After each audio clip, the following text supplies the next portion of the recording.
Price. கால ஆராதனைக்கு வந்திருக்கிற உங்கள் யாவரையும் கர்த்தராகிய இயேசு நாமத்தினால வாழ்த்துகிறேன். என் தகப்பன் உங்களை ஆஸ்வதிப்பாராக. ஆமென். அல்லேலூயா. சரி, இந்த அதிகால ஆராதனை நம்ம வேதாந்தத்தில் உள்ள மரம், செடி, கொடி, தாவர வகைகளை குறித்து நாம் தியானித்து கொண்டு வருகிறோம். கடைசியாக நம்ம பார்த்த மரம் என்ன மரம்? சிலுவை எந்த மரத்தினால செய்யப்பட்டது என்று சொல்லி பார்த்தோம். சைப்ரஸ் மரத்தை குறித்து நம்ம தியானித்தோம். இன்றைக்கு வார்கோதுமையை குறித்து தியானிக்க போகிறோம். வார்கோதுமை ஆங்கிலத்தில் பார்லி அரிசின்னு சொல்கிறாங்க இல்லையா? BERLEY barley. திரும்ப சொல்கிறேன், BER பார்லி, LEY பார்லின்னு சொல்லி வர ஆங்கிலத்தில் கவனிக்கலாம். வார்கோதுமை குறித்து தான் இன்றைக்கு பார்க்க போகிறோம். வார்கோதுமை, கோதுமை, இது ரெண்டுமே இஸ்ரவேலுடைய உணவாக அதிகமாய் காணப்பட்டது. ஏன் இதுக்கு வார்கோதுமை என்று பெயர் வந்ததுன்னா, நீங்கள் வயல் நிலங்களில் போய் பார்ப்பீர்களா, கோதுமை கதிருடைய நீளத்தை காட்டிலும் இந்த வார்கோதுமை கதிருடைய நீளம் அதிகமாக இருக்கிறதுனால, நல்ல நீளமாக இருக்கிறதுனால இதுக்கு வார்கோதுமை என்று பெயர் வந்தது. புரியுதுங்களா சொல்றது? கோதுமை கதிரும் சரி, வார்கோதுமை கதிரும் சரி, கோதுமை கதிர் குட்டியாக இருக்கும், வார்கோதுமையுடைய கதிர் பார்த்தீங்கன்னா நீளமாக இருக்கும். அதனால தான் இதுக்கு வார்கோதுமை என்று பெயர் வந்தது. இந்த வார்கோதுமை குறைந்த விலை, இது ஏழைகளின் உணவாய் இருக்கிறது என்று சொல்லி வெளிப்படுத்தின விசேஷம் 6ஆம் அதிகாரம் 6ஆம் வசனமும், 2 ராஜாக்களின் புத்தகம் 7ஆம் அதிகாரம் 14ஆம் வசனத்தில் நீங்கள் வாசித்து பார்ப்போம்னா சொல்லப்பட்டு இருக்குது. பணக்காரர்கள் தான், இஸ்ரவேலில் இருக்கிற பணக்காரர்கள் தான் இந்த கோதுமை என்ன பண்ண சாப்பிடும். காரணம் என்னன்னா, கோதுமை விலை கூட, வார்கோதுமை மலிவாக கிடைக்கிறதுனால அது யாருடைய உணவாக இருந்தது? ஏழைகளின் உணவாக இருந்தது என்று சொல்லி நம்ம பார்க்கிறோம். ஆமென். தேவ பிள்ளைகளை, எங்கள் வீட்டம்மா கூட சுகர் ஹாஸ்பிட்டலுக்கு கூட்டின்னு போகும்போது அவங்க சொன்னதான இந்த வார்கோதுமை இப்போதைக்கு என்ன பயன்பாட்டில் இருக்கிறது என்பதை அவங்க சொன்னதை சொல்கிறேன். இது நல்ல நார்ச்சத்து அதிகம், மலச்சிக்கல், பிற்பாடு சர்க்கரை இது என்ன பண்ணும், அளவை குறைக்கும் என்று சொன்னாங்க. இரண்டாவதாக உடல் எடையை குறைப்பதற்கும் இந்த வார்கோதுமை நல்லதுன்னாங்க. காய்ச்சல், வயிற்றுப்போக்கு நாட்களிலே இதில் கஞ்சி வச்சு குடித்தா அவ்வளோ மருத்துவ குணம் இருக்குது, உடம்பு ஸ்ட்ரென்த்தாக இருக்குன்னு சொல்லி இந்த சுகர் ஹாஸ்பிட்டலில் சொன்னாங்க. குறிப்பாக இது சர்க்கரை அளவு என்ன பண்ணுமா, கம்மி, அதை குறைவாக்கும் என்று சொல்லி அங்கே சொன்னாங்க. சரி, கவனிக்கலாம். இஸ்ரவேலில் எந்த நாட்களில் இந்த வார்கோதுமை அறுவடை செய்யப்படன்னு சொன்னால் மார்ச், ஏப்ரல் மாதங்களில் அறுவடை செய்வாங்க. காரணம் என்னன்னா, இந்த மார்ச், ஏப்ரல் மாதங்களில் தான் பஸ்கா பண்டிகை காலமாக இருக்கிறது. இதை அறுவடை செஞ்சு கொண்டு போய் தான் புளிப்பில்லாத அப்பம் செஞ்சு கசப்பு கீரையோடு கூட சாப்பிடுவதற்கு ஏற்ற காலம். எந்த நாளில் அறுவடை செய்கிற மாதிரி இதை பயிர் வைப்பாங்கன்னா மார்ச், ஏப்ரல் நாட்களில் பயிரிடுகிற மாதிரி வைப்பாங்க. நம்ம காலண்டர் படி பஸ்கா பண்டிகை இயேசு கிறிஸ்து சிலுவையில் அறைந்த நாட்கள் ஏப்ரல் 7ஆம் தேதி. ஆமென். சரி, கவனிக்கலாம். பஸ்கா பண்டிகை நாட்களில் இந்த வார்கோதுமை இஸ்ரவேலில் அதிகமாக வியாபாரத்தில் புழக்கத்தில் இருக்கும்.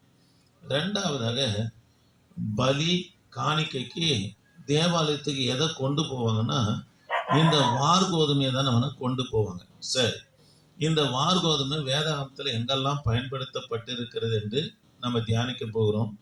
புரியுதுங்களா சொல்றதெல்லாம்? அல்லேலூயா. பைபிள் வாசிக்கிறதுக்கு இங்கே ஆள் இல்லை. கவனிங்க, கர்த்தருடைய வார்த்தையை கவனிங்க. தேவ பிள்ளைகளை, கர்த்தருடைய வார்த்தையை கவனிங்க.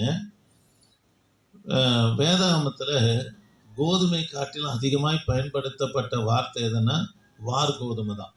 சரி, முதலாவது காரியம், உபாகமம் 8ஆம் அதிகாரம் 8ஆம் வசனத்தை கொஞ்சம் வேகமாக எடுத்துக்கலாம். உபாகமம் 8ஆம் அதிகாரம் 8ஆம் வசனத்துல முதலாவது காரியம். கர்த்தருடைய வார்த்தையை கவனிக்கலாம். வேதாகமத்துல வார்கோதுமையை குறித்து எங்கெல்லாம் சொல்லப்பட்டு இருக்கிறது என்று நம்ம தியானிக்க போகிறோம். உபாகமம் 8ஆம் அதிகாரம் 8ஆம் வசனத்துல வார்கோதுமை இஸ்ரவேலுக்கு வாக்குத்தத்தம் பண்ணப்பட்ட உணவாகவே இருக்கும். கொஞ்சம் வாசிக்கலாமா? அது கோதுமையும் வார்கோதுமையும் திராட்சை செடிகளும் அத்தி மரங்களும்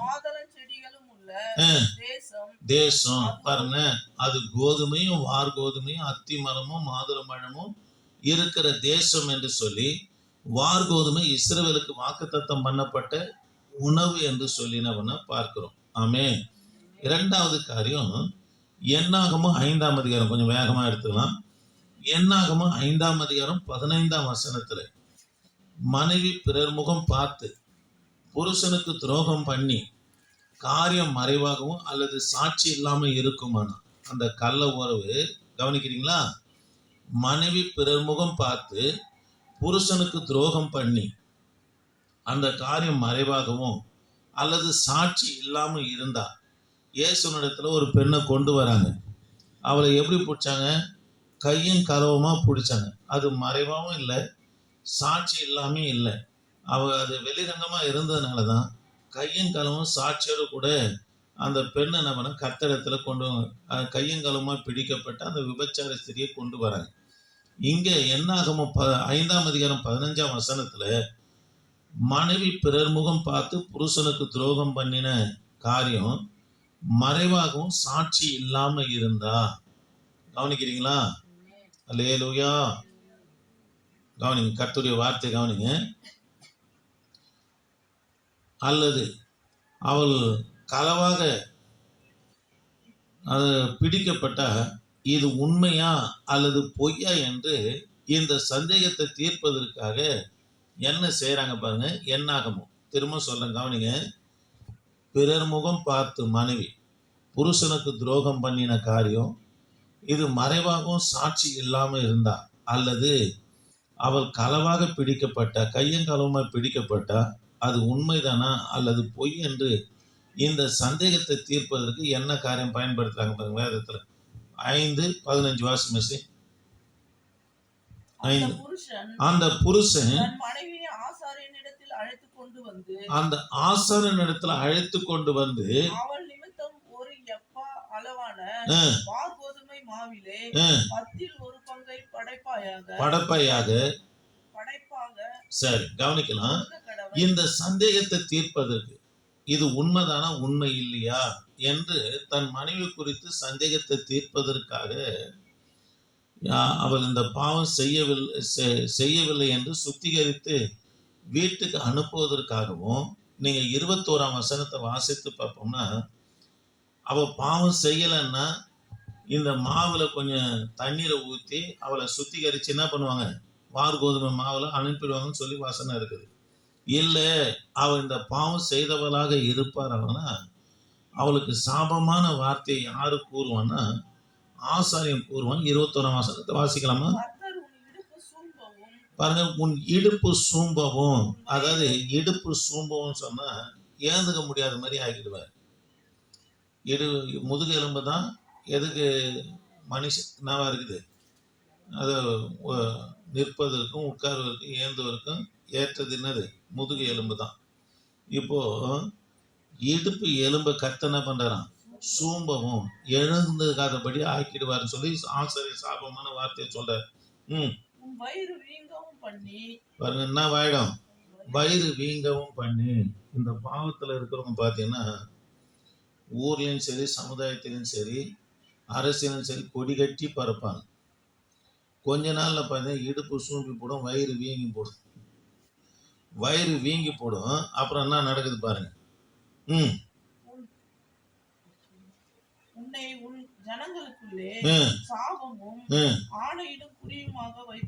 கவனிக்கலாம். உன்னை உன் ஜனங்களுக்குள்ள கர்த்தர் எப்படி வைப்பார்னு சபிக்கிறான் ஆசாரியன். சாபமாக இருப்பேன் என்று சபிக்கிறான். 3 காரியத்தை சொல்லி சபிக்கிறான். உன் இடுப்பு சூம்பவும் உன் வயிறு வீங்கவும் பண்ணி உன்னை உன் ஜனங்களுக்குள்ள சாபமாக வைப்பார் என்று ஆசாரியன் சொல்லுகிறான் என்று சொல்லி பார்க்கிறோம். மூன்றாவதாக எங்க பயன்படுத்தப்பட்டு இருக்குதுன்னா, ரூத்துவின் சரித்திர புத்தகம் 1ஆம் அதிகாரம் 22ஆம் வசனம். 1ஆம் அதிகாரம் 22ஆம் வசனத்துல போவாசுடைய வயல்ல வார்கோதுமை அறுவடை நடக்குது. அந்த நாட்கள்ல தான் மோவாப்புல இருந்து யாரு புறப்பட்டு வராங்கன்னா, நகோமியும் ரூத்து நம்ம புறப்பட்டு வராங்க. இது ரூத்து 1ஆம் அதிகாரம் 22ஆம் வசனத்துல சொல்லப்பட்டிருக்கு. சரி, மூன்றாவது காரியம் நியாயாதிபதிகளின் புத்தகத்தை எடுத்துக்கலாம். நியாயாதிபதிகளின் புத்தகத்தை எடுத்துக்கலாம். 7ஆம் அதிகாரம் 13ஆம் வசனத்துல கிதியோனு மீதியானியரும் அமேலிக்கரும் சகல கேக்கத்தி புத்தரும் பாளையத்துல இருக்கிற இடத்துல போயிட்டு இவர் போய் பார்ப்பார். கிதியோன் இரவோடு இரவாய் போய் பார்க்கிறார். யார் யார் இருக்கிறாங்க? மீதியானியரும் அமேலிக்கரும் சகல கேக்கத்து புத்திரர் 3 தேசத்தாரும் கூடி இருக்கிற பாளையம் இறங்கி இருக்கிறாங்க இஸ்ரவேலுக்கு விரோதமா. அந்த இடத்துல போய் மறைவா போயிட்டு கிதியோன் பார்க்கிறார். அப்போ அங்க மீதியானியர்கள் ஒருவன் சொப்பனம் கண்டு சொல்றான், இது போல ஒரு வார்கோதுமை உருண்டு வருது, அது எல்லாருடைய கூடாரங்களும் பட்சித்து போடுது. அந்த வார்கோதுமை யாரல்ல, அது யாரு? கிதியோனு. அந்த வார்கோதுமை அப்பம் புரண்டு வருது, எல்லாம் கூடாரத்தையும் அழிச்சு போடுது. அப்படின்னா நமக்கு விரோதமா வரப்போறது யாரு? கிதியோனு. நம்ம மேல அவன் ஜெயம் எடுக்க போறான்னு சொல்லி அவங்களுக்குள்ள ஒருத்தன் சொப்பனம் கண்டு அவங்களுக்குள்ள பேசிக்கிற காரியத்தை யாரு பார்க்கிறாரு? கிதியோன் பார்க்கிறத பார்க்கணும். 7:13 வாசிக்கலாமா? கிதியோன் வந்தபோது ஒருவன் மற்றொருவனுக்கு ஒரு சொப்பனத்தை சொன்னான். ஒருவன் மற்றவனுக்கு ஒரு சொப்பனத்தை சொன்னான். அதாவது இதோ ஒரு சொப்பனத்தை கண்டேன். இருந்த ஒரு வார்கோதுமை அப்பம் மீதியானியரின் பாளையத்திற்கு உருண்டு வந்தது. அது கூடாரம் மட்டும் வந்தபோது அதை விழ தள்ளி கவிழ்த்து போட்டது. கூடாரம் விழுந்து கிடந்தது என்றான். அப்பொழுது மற்றவன், இது யோவாசின் குமாரனாகிய கிதியோன் என்னும் இஸ்ரவேலுடைய பட்டயமே அல்லாமல் வேறல்ல. போதும், கவனிக்கலாம். வார்கோதுமை புரண்டு வருது, அது யாரல்லப்பா? கிதியோனுடைய பட்டயமே அல்லாம வேறல்ல. அவன் நிமித்தம் தான் நமக்கு சங்காரம் உண்டாக போகுதுன்னு சொல்லி யார் இதை சொப்பனம் காண்றது? இஸ்ரவேலை அழிக்க முடியாது பாளையம் இறங்கி இருக்கிற, இஸ்ரவேலை சுற்றிலும் பாளையத்தில் இருக்கிற அந்த மீதியானியன் ஒருவன் அவனை சொப்பனம் கண்டு இன்னொருத்தனுக்கு சொல்ல அவன் விளக்கம் கொடுக்குறான். யாரும் இல்லைப்பா, கிதியோனால தான் நம்ம ஒன்றும் இல்லாமல் போகிறோம். அல்லேலூயா. தேவ பிள்ளைகளே, நீங்கள் நினைக்கிறீங்க சத்துரு பரியாசம் பண்ணுறான், அப்படி பண்ணுறான், இப்படி பண்ணுறான். ஒரு நாள் அவன் நிம்மதியாக தூங்கவே முடியாது. ஆமாங்க, ஒரு நாள் அவன் நிம்மதியாக தூங்கவே முடியாது. கர்த்தர் முதல்ல அவன் குடும்பத்தில் கை வைப்பார். ரெண்டாவது அவனை சீண்டி பார்ப்பார். மனம் திரும்புறது வாய்ப்பை கொடுப்பார். திருந்தல அப்படி இல்லைன்னா கொஞ்ச நாளில் காணாத மரத்தை போல காணப்படுவான், காணாத நிழலை போல இருப்பான். அதனால தேவ பிள்ளைகளை கவனிக்கலாம். இப்போ யாரு சொப்பனம் காண்றது? எதிரிகளை சொப்பனம் காண்றாங்க. இது போல உருண்டு வருது, அது யாரு? அவனை விளக்கம் சொல்றான் பாருங்க. இது யாருடைய பட்டயம்? கிதியோனுடைய பட்டயம். தேவ பிள்ளைகளை, நீங்க ஆண்டவருக்கு உண்மையா இருந்தா போதும். ஆண்டோடைய நிழல் உங்க மேல இருக்கும், ஆண்டோடைய பாதுகாப்பு உங்க மேல இருக்கும். யோபு குறித்து பிசாசே சொல்றான் பாருங்க. யோபு ஏன் நல்லா இருக்கிறான், ஆசுவாதமா இருக்கான்? ஏன் அவனை என்னால தொட முடியல? அவனுக்கு உண்டான எல்லாவற்றையும் நீங்க என்ன பண்ணி இருக்கிறீங்க? வேலை அடித்து வைத்திருக்கீங்க. நல்ல தேவ பிள்ளைகளை, நமக்கு கர்த்தர் பாதுகாப்பா இருப்பார். சரி, எத்தனை சொல்லி இருக்கிறேன் இது வரைக்கும்? 3 சொல்லியிருக்குன்னா சரி, நாலாவது பாருங்க. 2 ராஜாக்களின் புத்தகம் 4ஆம் அதிகாரம். 2 ராஜாக்களின் புத்தகம் 4ஆம் அதிகாரம். 2 ராஜாக்களின் புத்தகம் 4ஆம் அதிகாரம் 42 44 வரைக்கும் வாசித்து பார்ப்போம்னா, எலிசா தீர்க்கதரிசிக்கு கொஞ்சம் வாசிங்க. பின்பு பாகால் சலிஷாவில் இருந்து ஒரு மனுஷன் தேவனுடைய மனுஷனுக்கு முதற் பலனான வார்கோதுமையின் 20 அப்பங்களையும் தால் கதிர்களையும் கொண்டு வந்தான். அப்பொழுது அவன் ஜனங்களுக்கு சாப்பிட கொடு என்றான். ம், அதற்கு அவனுடைய பணிவிடைக்காரன், ம். இதை நான் 100 பேருக்கு முன்பாக வைப்பது எப்படி என்றான். எப்படி என்றால் அதற்கு அவன், ம், அதை ஜனங்களுக்கு சாப்பிட கொடு, ம், சாப்பிட்ட பிற்பாடு இன்னும் மீதி உண்டாயிருக்கும் என்று ம், கர்த்தர் சொல்லுகிறார் என்றான். ம், அப்பொழுது அவர்களுக்கு முன்பாக அதை வைத்தான். ம், கர்த்தருடைய வார்த்தையின்படியே ம். அவர்கள் சாப்பிட்டதும் அன்றி மீதியும் இருந்தது. சரி, கவனிக்கலாம். எலிசாவுக்கு ஒரு பையன் அப்பம் எடுத்துன்னு வந்து கொடுக்குறான். 200 பேருக்கு இது எப்படி போதுமா இருக்குன்னு சொல்லி சொன்ன உடனே எலிசா சொல்றாரு, நீ அதை வை, அந்த 200 பேரும் சாப்பிட்டது என்னவா இருக்கும், மீதியா இருக்கும் என்று சொல்றாரு. இதே அற்புதம் புதிய ஏற்பாட்டின் நாட்களில் கர்த்தரும் செய்தார். கவனிக்கலாம். 4வது, 200 பேர் சாப்பிடுவதற்கு ஒரு பையன் கொண்டு வந்து கொடுத்த அப்பம் வார் கோதுமை என்று சொல்லி இந்த இடத்துல பார்க்கிறோம். 5வதாக ஓசியா தீர்க்க தரிசன புஸ்தகம். ஓசியா தீர்க்க தரிசன புஸ்தகம் 3ஆம் அதிகாரம் 2ஆம் வசனத்தை கொஞ்சம் வாசிக்கலாமா? 2ஆம் வசனத்தை வாசிக்கலாம். 5வதாக ஓசியா தீர்க்க தரிசன புஸ்தகம் 3ஆம் அதிகாரம் 5ஆம் வசனம். ஆண்டவர் ஓசியாவை பார்த்து சொல்றார், இஸ்ரவேல் புத்திரர் திரும்பி இஸ்ரவேல் புத்திரர் திரும்பி தங்கள் தேவனாகிய கர்த்தரையும் ம், தங்கள் ராஜாவாகிய தாவீதையும் தேடி. ஓசியாவை வாசிக்கிறேன். அப்பொழுது நான் ம், அவளை எனக்கு ம், 15 வெள்ளிக்காசுக்கும் ம், 1 கல வார்கோதுமைக்கும் ம், கொண்டு ம். அவளை நோக்கி, சரி, கவனிக்கலாம். ஓசியா தீர்க்கதரிசியுடைய வாழ்க்கையை இஸ்ரவேலுக்கு பாடமாக்குறார். தீர்க்கதரிசிகளை குறித்து சொல்றாரு, வார்த்தை ஏறல இருதயத்தில். அதனால இஸ்ரவேலுக்கு ஒரு திரைப்படம் போல ஓசியாவுடைய வாழ்க்கையை ஏற்படுத்துறார். அதனால ஓசியாவை பார்த்து சொல்றாரு, நீ சோரம் போன ஒரு உபச்சார ஸ்திரியை போயிட்டு திருமணம் செய், ஒரு வேசியை போய் திருமணம் செய்யன்றார். திருமணம் செய்கிறார். இஸ்ரவேலில் கேட்குறாங்க, ஒரு தீர்க்கதரிசி ஆசாரியும் ஒரு உபச்சாரி வேசியை திருமணம் செய்யக்கூடாது, நீங்கள் எப்படி திருமணம் செய்வீங்க, எப்படி சோரம் போனவரை பண்ணலான்னு ஒன்று. அதுக்கு ஓசியா தீர்க்கதரிசி சொல்லுவார், ஏன் நீங்களும் விக்கிரக ஆராதனை செய்து சோரம் போன உங்களை கர்த்தர் சேர்த்து கொள்ளலையா?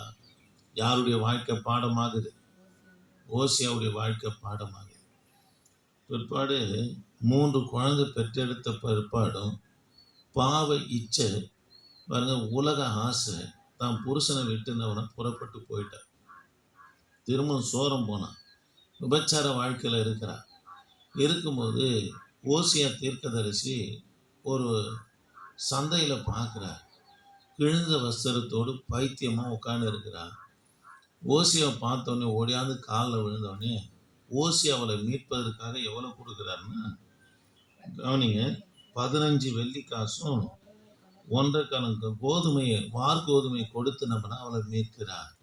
தெய்வ பிள்ளைகளாம். அப்போ இஸ்ரவேல் ஜனங்க வந்து கேட்குறாங்க, எப்படிப்பா அவள் போனவளை திரும்ப சேர்க்கிறேன்னு சொல்லி, நீங்களும் ஒரு நாள் பாபிலோனுக்கு போன உங்களை கர்த்தர் சேர்த்து கொள்ளலையா அப்படின்னு சொல்லி தன்னுடைய வாழ்க்கையை இஸ்ரவேலுக்கு என்ன பண்ணா பாடமாக்குனாரு.